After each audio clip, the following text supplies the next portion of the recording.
The NBA Finals have finally concluded, and well, it's time for a full-on analysis with a big twist coming your way. This is the Sergeant's Lab and Dynamite bringing you episode 10. Signing, George. Bye bye. Hello, everyone. Welcome inside the Sergeant's Lab. I'm Matthew George here. We're joined alongside John, aka Dynamite. How you doing today, man? I'm doing good, man. I'm doing great. It's unfortunate that basketball's over now, at least NBA for the rest of the year. But in my 10 years of being a fan, the level of play I'd seen in the bubble for the past 3 months was some of the best play I'd ever seen, in my life. So it was unfortunate, but it was great. Yeah, and both sides, both sides indeed, because obviously it was one of the apparently, and it is true that it was one of the worst ratings in terms of views in NBA Finals history, which kind of sucks because like the bubble was, as you said, it was great to watch, and although there was no fans around, the players were still focused. Most of these players, most if not all players, were well aware that and this is where they were, and this is how they had to play it out with the rest of the season. And the good thing about it is that no COVID-19 cases were tested positive for any of the players or any of the coaching staff or anyone who actually went to the bubble. So it went perfectly for the most part, and we'll talk about the NBA Finals as we go along today. So as we mentioned, the NBA Finals has been concluded. The Lakers, well alone, kind of like let it go a little longer than it should have. I think John and I were actually talking about this a while back, a couple of days ago. I think yesterday actually, saying that the Lakers should, if the Lakers won in 5 this past Friday, they would have had what would they have done? Yeah, so it actually came out. It was either Friday after the game or Saturday, during the day, that apparently if they had won Game 5 on Friday, they were planning on celebrating at a restaurant in the bubble, which would have been perfect because, Friday night and they had just won the title. But obviously I assumed they went to the restaurant on Sunday after they had won. So it still worked out for them. They just had to delay the reservations by a couple of days. Which isn't bad. I mean, you wouldn't.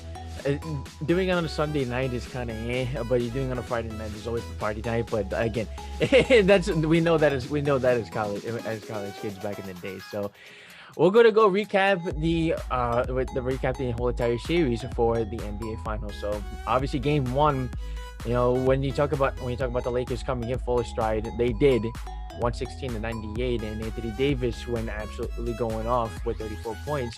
And LeBron James being the facilitator for almost an entire game. So, with that being said, it was a bigger stride for the Heat coming into the series, because obviously being the underdog story of the team being, look at the players in the team for Miami. You had Dragic, you had Jimmy Butler, Tyler Hero, Bam Adebayo, Duncan Robinson, all late round draft picks, and then Duncan Robinson being undrafted. I mean, I just want to take a look at that, really, like first coming into the series. I mean, that's insane, first of all, and just for Miami to come as a 5th seed, and also being that coming into the tail of that underdog story. Yeah, no, absolutely. I mean, especially going into the playoffs. I didn't like Miami. They were kind of like a wild card in this whole thing because they were okay during the regular season. Like, they weren't like a great team. Like, they were kind of like up and down. Like, they had their stretches where they were a really, I wouldn't say they were a dominant team, but they were a really good team. They were playing really well. They were winning games. Not in the games they're supposed to win, but they were being good teams as well. But then they had stretches where they struggled. I think part of it was just not only chemistry, but also the coaching staff and the players just trying to figure out the rotations and all that stuff. And then going into the bubble, I think I only watched a couple of their games. I watched their first game against the Nuggets where they blew them out, and then I think I watched their game against the Bucks where they had that huge lead and then they let it get away. And then going into the playoffs, I was like, okay, they'll beat the Pacers, but then they're gonna lose to the Bucks. And then obviously they shoot the Pacers like they're supposed to. And then the Bucks series happens, and then they win game one. And I'm like everyone else, where I'm like, okay, like they went. It's game one. Like the Bucks lost game one to the Magic. Okay, they're gonna come back and win game two. And then the Heat won game two, and they're like, okay, like maybe they'll pull a reverse Raptors where they'll win 4 straight games.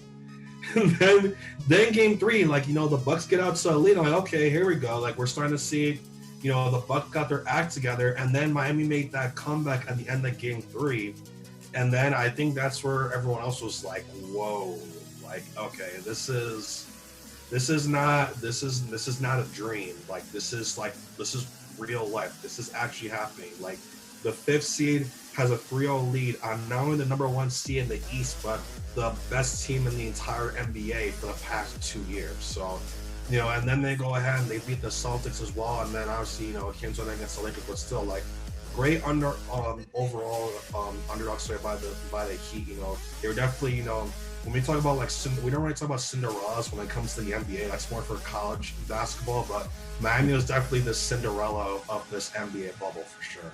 Oh, absolutely. And I agree with you 100% on that, because when they came into the final, and then when it came to the finals, you expect that, the Lakers would actually be dominant. Yeah, you have the best player in LeBron James, the best player in the league in LeBron James, and alongside him, Anthony Davis.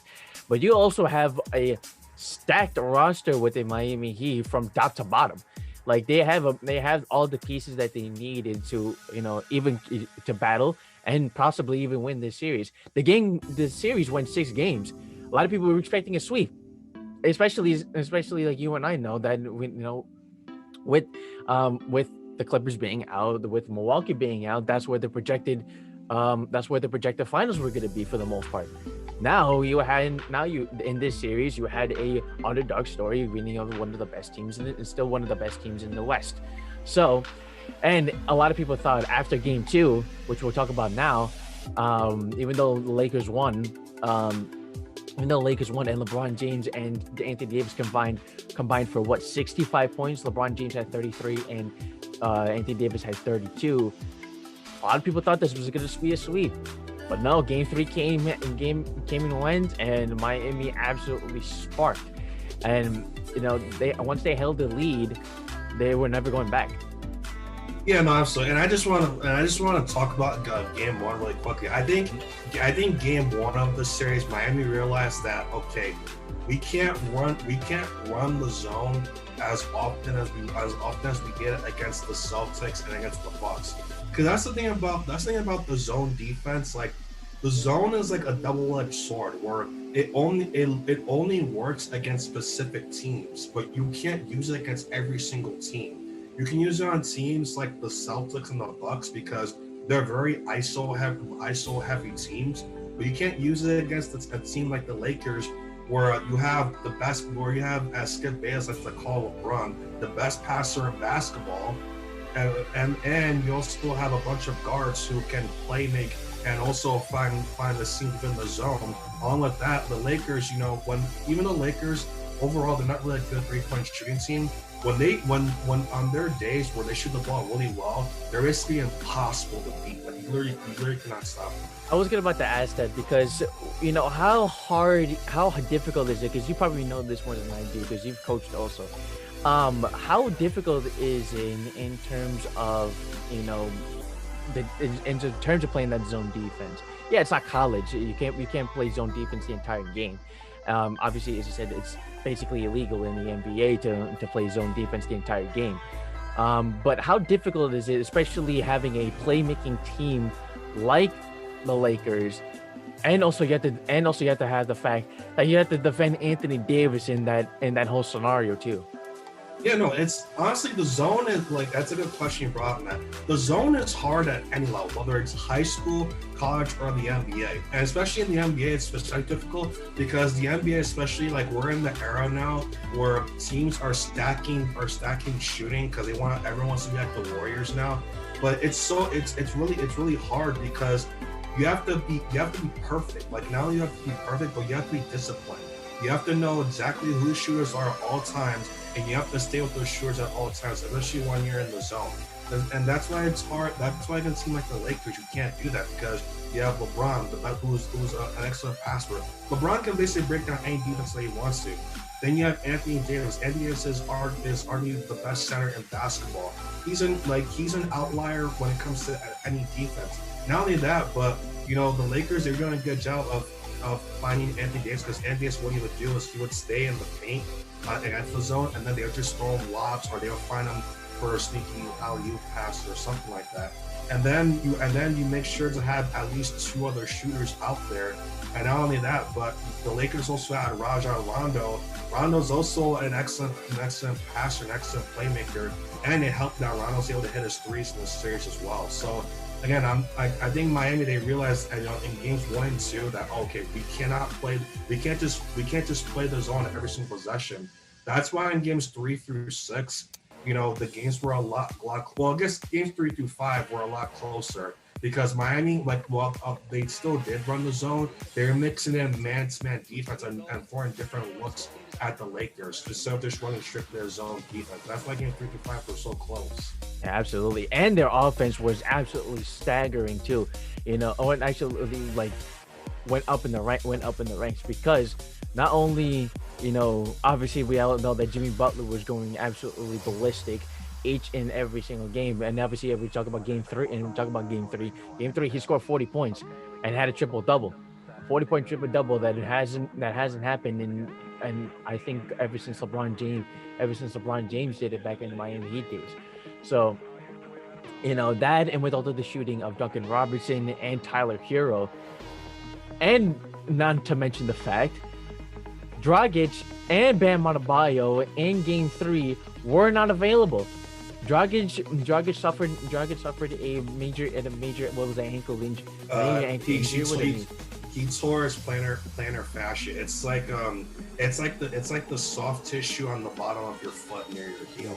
He tore that. Yeah. Okay, and then you had Bam Adebayo with his knee injury. So you had both those, and he actually got injured in game 2, right? If I'm not mistaken. Yeah, it was near the end of game 2. Yeah, he got hurt. Yeah, so you had both of them out for game 3 and still be able to adjust and take the game 3. I want to talk about that game specifically because first of all, you have to start Myles Leonard, which is okay because he's a big man. But you also had to play in Kelly Olynyk, who actually really contributed off the bench to 17 points and 3 of 5 from 3. And you also had to play in the fact that you have to play with Tyler Hero being the point guard of the team. So I wanted to talk about game 3 specifically. Yeah, no, and I think games like game 3 are what made me change my mind about Jimmy Butler going back to the Bucks series, because I was one of those people where I didn't like Jimmy Butler. I knew he was good as a player, but I just didn't like him as a person, especially when I hear about his locker, how he had been like in the locker when he was in Minnesota and Philadelphia, because like you said, I've coached before. I know what it's like to coach kids who think that they're the best player on the team and stuff like that. It's hard to deal with them. But Jimmy Butler, I guess I've changed my mind about him because he's shown that he knows how to get his act together and lead a young team. Not only that, but I like how Jimmy Butler, he knows his limitations. He knows that he can't shoot the ball that well, so he's just attacking the basket on basically every single possession. Whether it was for a layup or he would pull back and take a mid-range jumper, and he was deadly with that as well. And Butler is actually an underrated passer as well. He was basically a running point guard, and he did an excellent job of driving in, breaking down, collapsing the defense, and kicking it out to shooters. And that's where Miami's at their most dangerous. When you have guys like Jimmy Butler, who just happen to have a great game in game 3, or you even have Tyler Hero. Tyler Hero does the same thing where he drives and kicks, same thing for drives as well. So that was a great game for Miami, but it just so happened that for game 3 with Jimmy Butler, Butler was doing a great job. He also hit some big shots down the stretch, especially that mid-range jumper to basically seal it at the end of there.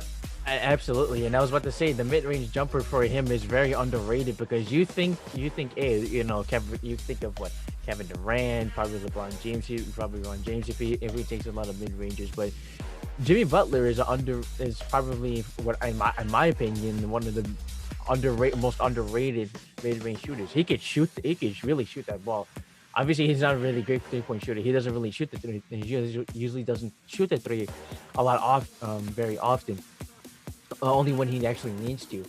But he still gets it done. He gets it done on the offensive and defensive ends on both ends. But unfortunately for Game Four, it didn't really happen at that time. So the funny thing is, in Game Four, then the Heat only played eight players on that in that game. And the funny thing is, Bam Adebayo was in that lineup, but you only played Kendrick Nunn, Kelly Olynyk, and Andre Iguodala off the bench there. So you had to rely hardly, hardly on your starting lineup, and it just didn't seem to work out in Game Four. Yeah, no, not only that, but one thing I also mention is that Eric Spoelstra, he coaches, like, when it comes to the playoffs, Spoelstra coaches like a high school and college coach where he really cuts down his rotation. Like, he's one of those, one thing that's great about Eric Spoelstra is that he's stubborn when it comes to his playoff rotation. He's like, okay, this is going to be the main 7 to 8 guys, we're gonna stick with these guys, and we're gonna make adjustments with these guys. We're gonna stick with them no matter how the game goes. And that's the thing, like it helps, but at times it doesn't help, because then you have guys like Jimmy Butler. Butler averaged out like 42 or 43 minutes per game in the finals. And that's why, even though Butler, he did have a great series overall, you can tell that, especially, games 4, 5, and 6, that he was just absolutely exhausted. But the thing is, though, Eric Spoelstra pretty much had no choice but to play Butler all those minutes. And that's the thing, in game 4, I think part was just fatigue, because Butler just was coming off that excellent game 3, and then in game 4 he was a bit fatigued, and the entire team as a whole were probably fatigued as well, because they were just coming off a great game 3, and even game 4 they led for most of that game.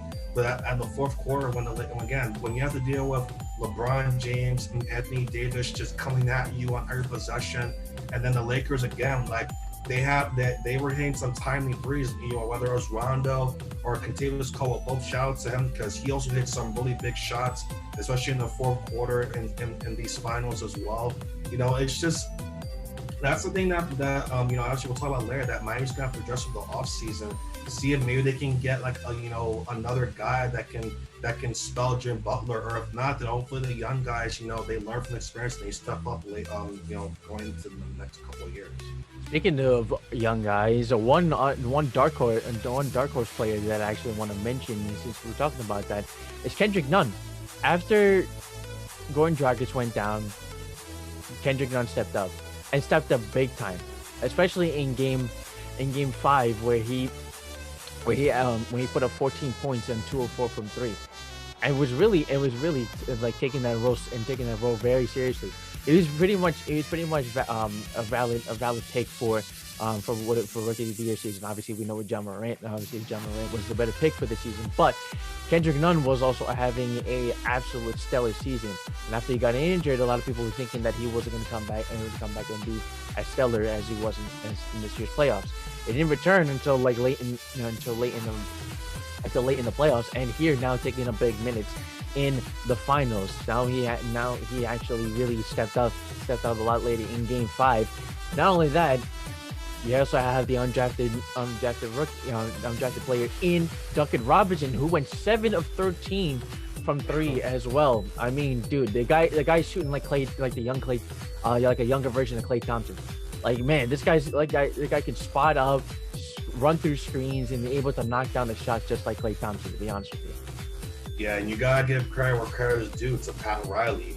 Pat Riley, like, he's like, I don't know where he finds these guys, but Pat Riley, like, his scouting department must be amazing, because the fact he's able to find guys like Kendrick Nunn and Duncan Robinson is just insane to me. But talking about those two guys specifically, Kendrick Nunn, I mean, he's actually, like you said, he's underrated, but only that, but he played really well, while Dragic was hurt. The thing about Nunn is that he's really good at being aggressive, and he was driving to the paint, going up strong, and he's finishing strong in his layups.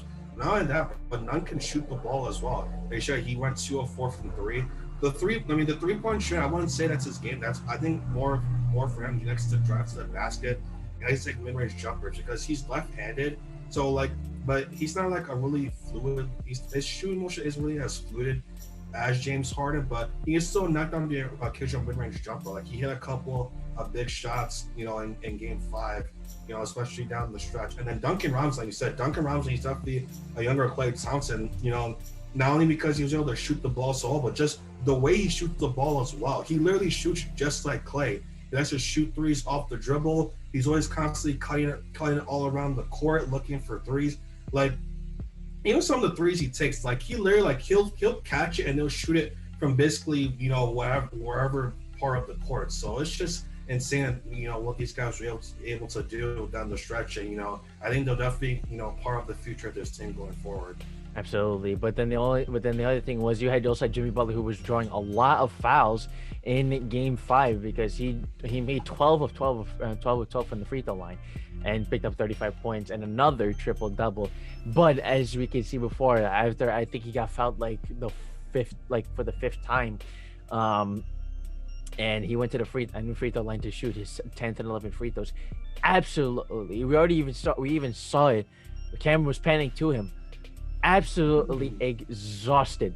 Mike Breen was even saying it. He was looking absolutely fatigued. And once game 6 hit, it was down into the water. Miami only scored 16 points in the second quarter and only scored 36 in that first half. It was just completely drained because, first off, obviously, as we know, Jimmy Butler just couldn't do anything.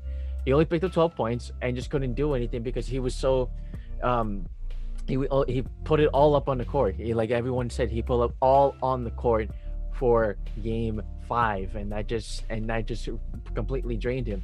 You saw him after the post game press conference, literally walking off with like almost limping with a bunch of cramps on his legs. It was just unbelievable to see like the hero version of Jimmy Butler just trying to make it through into these finals, but it just wasn't enough. The Lakers adjusted in Game 6 with the defensive strongholds, and just completely dominated in both ends of the floor. Yeah, no, I think Game 6 it was more that the Lakers wanted it more because especially after Game 5, they made that huge comeback because Game 5 it seemed like Miami had that game all but won. Especially, I believe, like at the early part of the fourth quarter, Miami was doing a good job of hitting timely shots to keep the Lakers at bay, and the Lakers made that huge comeback. And obviously, we all know what happened at the end of Game 5.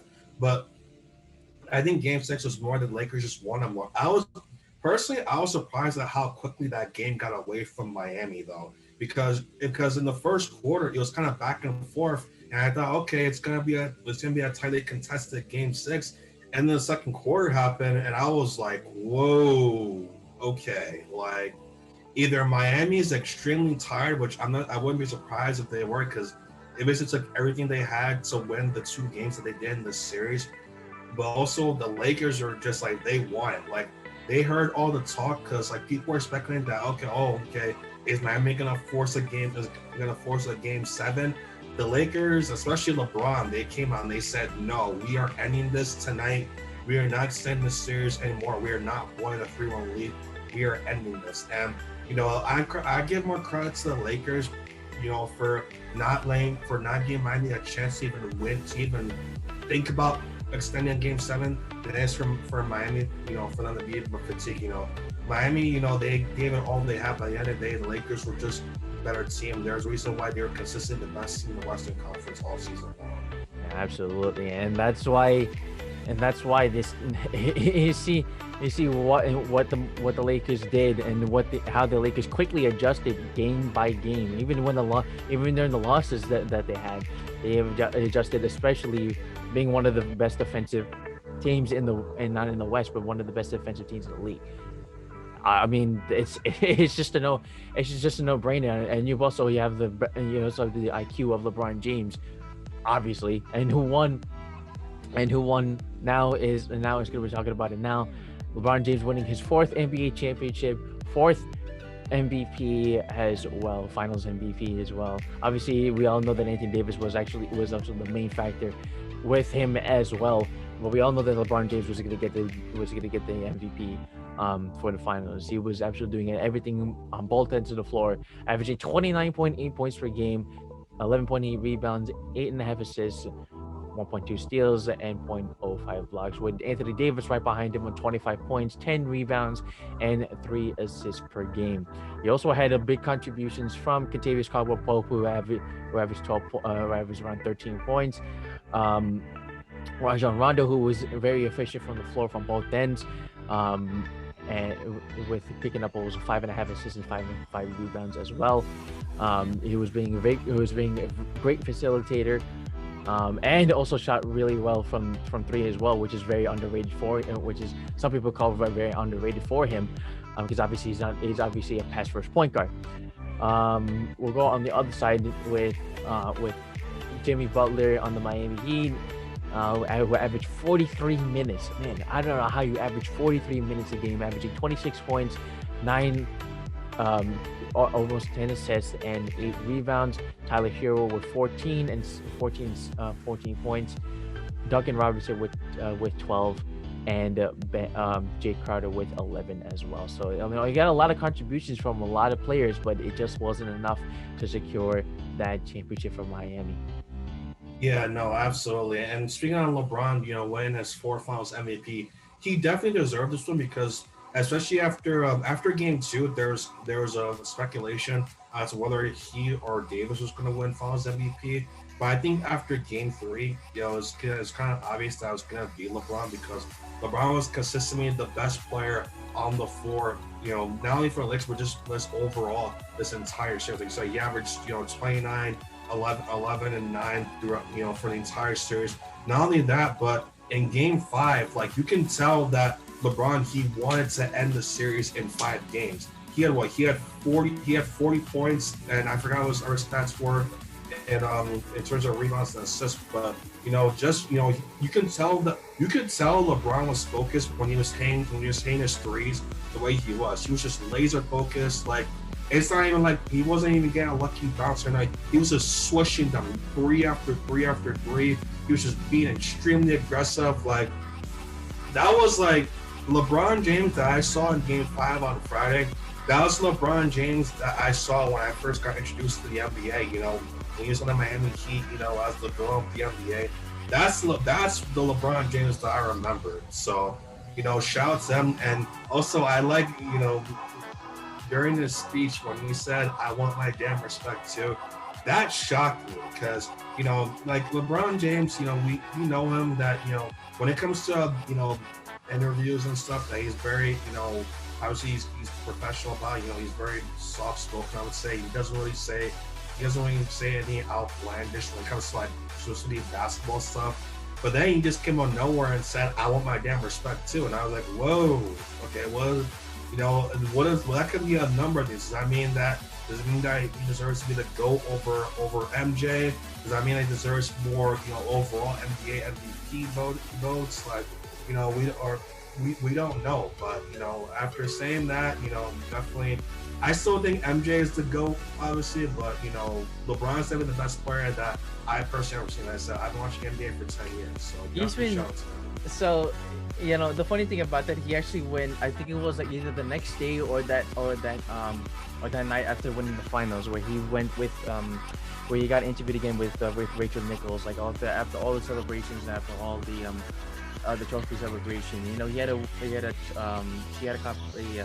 interview conversation with him and LeBron James, with LeBron James and Anthony Davis, and she asked him about the GOAT, about being the GOAT, and I think LeBron James' response was saying, you know, you got let the media decide who the GOAT is and all that kind of stuff. Like, I'm here to just to be the best that I can be. Let the media handle who the GOAT is. I'll talk about it on the side of my own when the time comes. But at the end of the day, he just wants to let the media decide, on who should be on who should be the GOAT as well. And that's very humbling for him, because obviously I'll tell you right now, the game 5 was he scored 40 points on 6 of 9 from 3.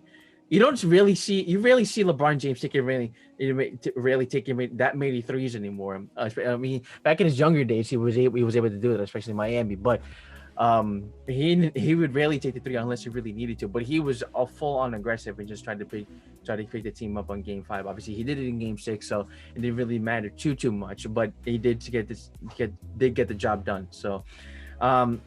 With the MJ talks, I mean, I wouldn't say that either. Let the media handle. I'm also objective as well. Let the media handle it. I can't even displace my opinion, because we all know that LeBron James and Michael Jordan are two completely different players, but they have their own greatness in their own ways. You know what I mean? Yeah, no, I mean, that is true. That's the thing. This is gonna be a debate that we're gonna talk about for a long time.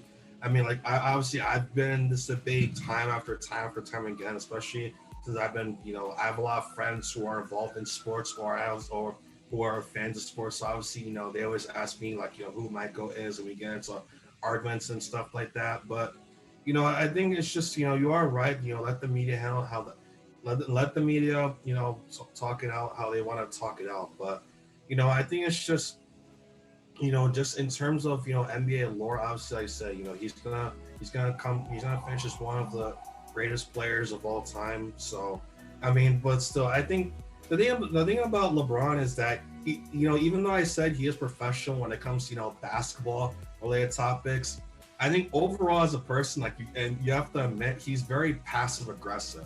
That's why when he said I want my damn respect too, that was passive aggressive LeBron, and that's why I'm saying, like, okay, like, what exactly does that mean, and that's why I think that's part of why he's during when you say during his interview with Rich Nichols, he said let me handle how he wants to handle it. I think that was him kind of like stirring the pot a little bit in terms of the debate. I could be wrong. I don't, it's LeBron James. You never know what he's thinking, but that's just how I see it from my perspective. No, that's totally fine, dude. I mean, I understand that, because like you talk about this conversation about LeBron James and Kobe Bryant being compared to Michael Jordan has been going on for generations. And you think about the amount of respect and the amount of like craziness that the argument and craziness and arguments that go into this conversation, like every single time. You wonder, is LeBron James going to get another championship? Is Kobe Bryant going to win another championship again when he during his time back in LA? And you wonder like who's going to really be on top. Obviously, we know that the GOAT right now in quote unquote terms is Michael Jordan with his six rings, and the amount of accomplishments that he's done also as well. He's won Defensive Player of the Year. He's won multiple MVP. He's won MVPs. MVPs every single finals. Like it's insane the amount of accomplishments that he's made. But you also have to have respect for LeBron James and Kobe Bryant that they had throughout their careers, regardless of the fact of whoever's the GOAT is. You obviously know LeBron James is the king. You obviously know that Kobe Bryant is the Black Mamba. You have to know that for certain. But the fact that the conversations will keep on going, obviously as we know, LeBron James even said it himself that he is not done. He is not done. He still has a lot more left in the tank. The man's 35 and he still has the body build of a freaking what can you say? He has the body build of a linebacker slash like quarterback slash I don't even know. Compared like everything to the NFL, his condition is probably never ending. Yeah, no, and that's the thing that he's gonna be around for all. I know he said that obviously he doesn't want to retire until he gets to play with Bronny, which I don't know how realistic that is, because honestly I don't even know how realistic it is that Bronny even gets the NBA. But obviously that's a whole different conversation. But yeah, like you said, he's just the way that that he just puts himself, day after day. It's just, it's insane. But one thing I wanted to say is that I think watching The Last Dance was a real eye opener, not only for me, but just for a lot of people that, okay, I think that was MJ's, not only MJ's, but a way of like everyone who's watched MJ play in person say that, okay, for all those you youngsters who keep saying that LeBron is undoubtedly not only just better but undoubtedly better than MJ, here's proof that you're incorrect.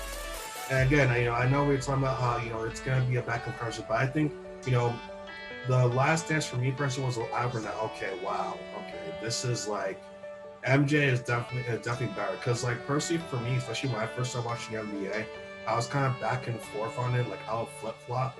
But after watching The Last Dance, not only that, like the more research I've done into the history of the NBA, the more I realized that like if I watch, I really wish that I was alive to watch MJ in person. We were both born in 1998. That was a year of his last championship run. Obviously, we were too young to watch him back then. But obviously, if I was born in like the early 90s or even like the late 80s, I really wish I could have seen him in person. But I used to get the blessing of watching a great player like LeBron James, and you get to have these debates day in and day out.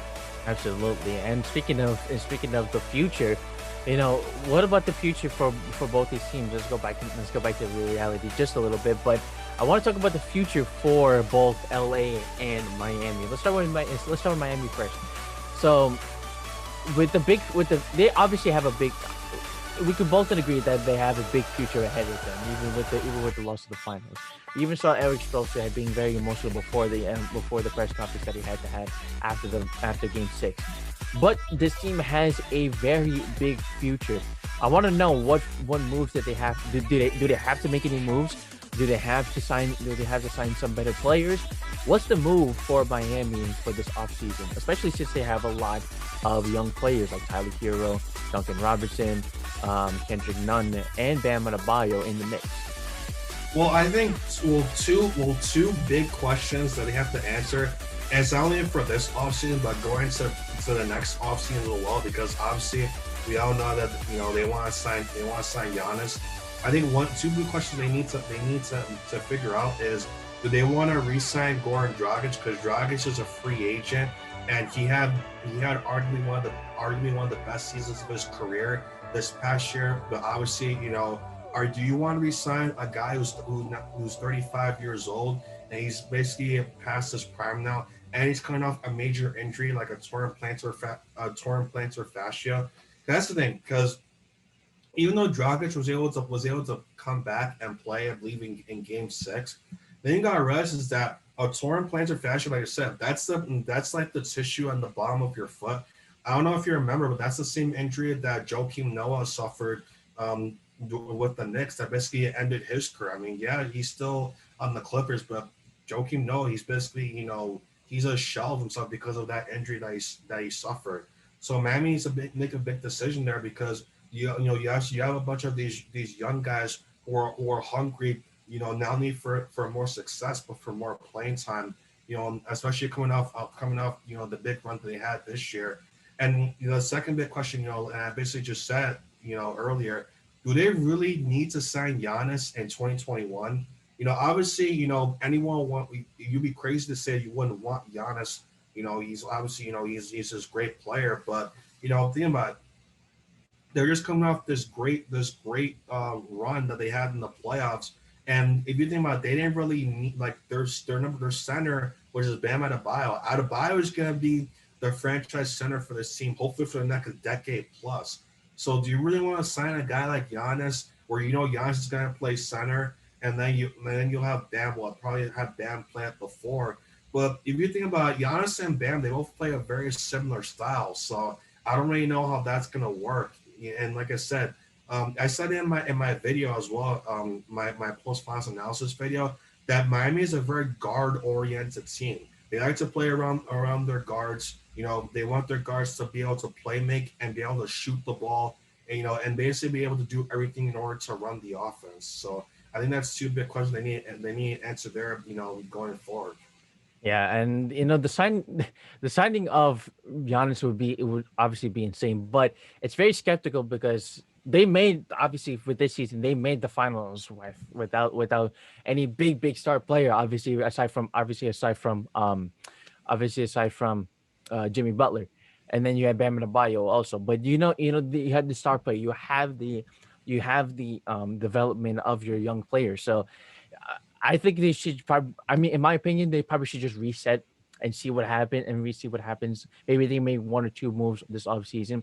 Pick up a a younger player as well. I I would say that they should probably get rid of Dragic. Unfortunately, as much as I like Dragic on that team, again after coming off that injury, you don't know how good he's gonna be for next season, and also the fact that he has to be ready for the playoffs and all that kind of stuff because this team is a very star caliber team and a very good playoff team. They made the finals for God's sake already, as we mentioned. So, with that being said, have to look at you also have to look at longevity for this team if they want to make another finals appearance. So let's go right into the Lakers now. So their first big thing is to obviously sign Anthony Davis. His contract's gonna end. So that one is the biggest move that LA has to make. But what other moves did they have to make? Do they have to pick up? I mean, in my opinion, they have to pick up a shooter. Yeah, I know, and I know everyone's gonna say trade for Bradley Beal. I think they'll go with trade for. I don't think they're gonna trade for Bradley Beal, although it would be nice. But I think the Wizards are gonna keep Bradley Beal because John Wall's coming back, and they want to run it back and see how that goes. But in terms of what the Lakers can do in terms of in-house, obviously they're gonna re-sign AD, and AD's obviously gonna stay now because they just won a championship.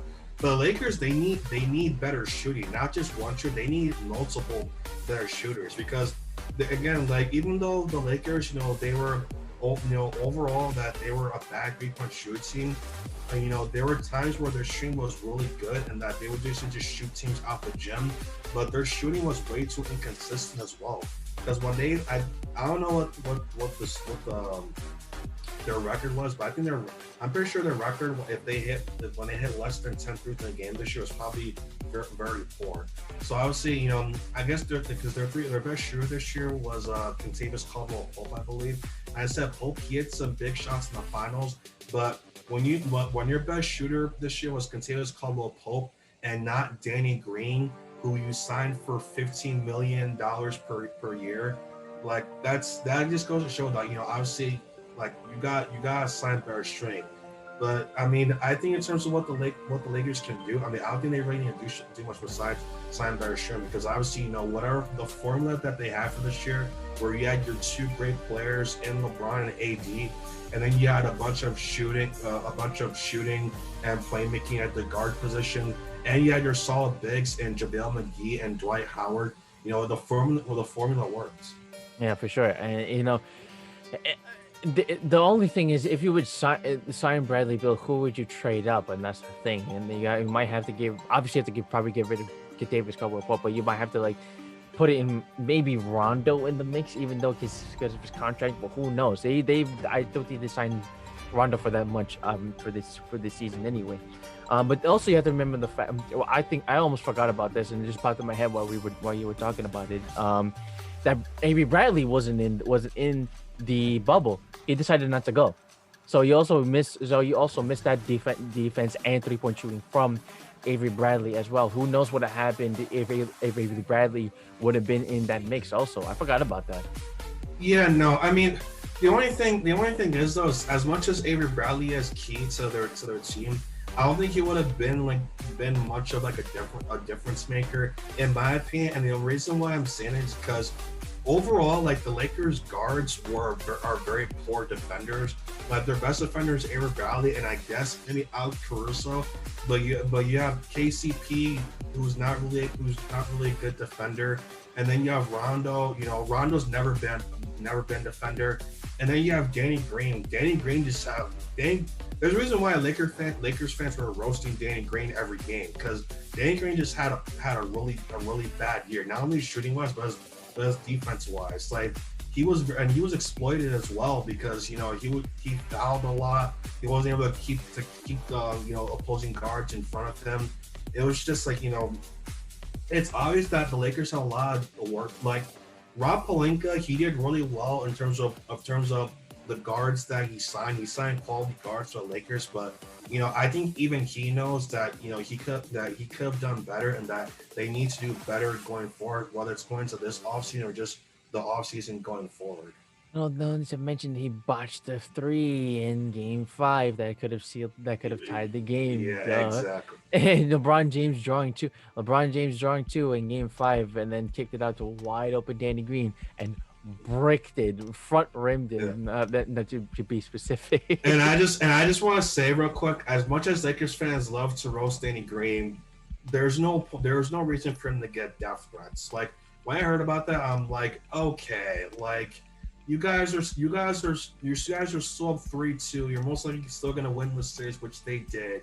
Like, what's the point? Like, I get it. Like, it's Lakers fans. Laker fans are extremely passionate about the franchise. I'm a Knicks fan. I know what it means to be passionate for a franchise, but why would you resort to death threats when a guy that you love to roast misses a game-winning shot? Like, I come don't on, know. people, let's chill out. I know, man. That was again overly aggressive, man. Like I don't know. I don't get it. To be honest with you, like yeah, you're as you mentioned, they're up. First of all, they're up in the biggest thing. They're up in the series. Like Exactly. geez, like come on, like no, just calm down. Everybody No. gotta chill. Even my friends who are Laker fans, because I have a lot of friends who are Laker fans, and they are dire Laker fans. Now, I think even they would agree with me that they wouldn't resort to death threats against Danny Green. Come on. Yeah, absolutely, man. But I mean, with all that being said, the Lakers are your 2019-2020 NBA champions. So now we're gonna have to. And so with basketball being out of the picture for the next few months, we're wondering when Adam Silver will actually make the announcement when next season of 2020-2021 will be. It might be in December. That's what a lot of people have been speculating. Or will it just start right into next year in January? We don't know as of yet. The only thing is we know that obviously the only basketball that we can actually see right now as of right in the picture is just college basketball, which is actually starting, I believe, next month. I know from my perspective, Iona College is starting conference play next month, November 25th. I can believe their first game is against Fordham, which is actually a very good series, obviously with the new addition of Rick Pitino. But I won't go into a tangent to that with as of now because we're talking about the NBA. So hopefully the NBA season will come back very, very soon. But we'll have more episodes for you guys. Make sure to leave a like here. Like here on today's episode. Let's see if we can get at least 5 to 10 likes here on today's video as well. So make sure to check out both our social media links. They'll be down in the description. Mine is SGT Mad George 22 on Instagram, and follow me on the Sergeant's Lab on Twitch and Twitter as well. Twitch.tv/Sergeant's Lab and Twitter.com/Sergeant's Lab. Make sure to tune in on Monday, Tuesday, and Friday for my streams as well. The schedules will be in the description as well. John, where would everyone be able to reach you as well on your social medias? Yeah, so my main social media is Twitter. That's at JML5798. That's at JML5798. And also, I am also on YouTube and Twitch. I'm focusing more on YouTube because I'm doing that more often. I'm uploading. I'm mostly on the weekends, on Saturdays and Sundays. And especially now that basketball is basically done, the only videos I'm basically gonna be doing are the off-season shopping list videos, which obviously, as you know, have been blowing up recently. So now that the finals are done, I can expand to all 30 teams and talk about what teams need to do throughout the offseason, now obviously leading up to the draft. And also I do live stream on Twitch occasionally. I don't really have a schedule as of yet, but but where you definitely will most likely see me is probably on weekday afternoons, or just upload stream, you guys come and just talking. So make sure to catch me again on Twitter, YouTube, and on Twitch as well. Yep, all links will be down in the description for both of our channels. So John, thank you for being here in the Sergeant's Lab here in episode 10. Yeah, no, thank you for having me, man. Like I said, it was a great 3 months of basketball. Glad we were able to discuss it, and now on to the next season. Absolutely. This is the Sergeant's Lab signing off. Have a good day, everyone, and take care.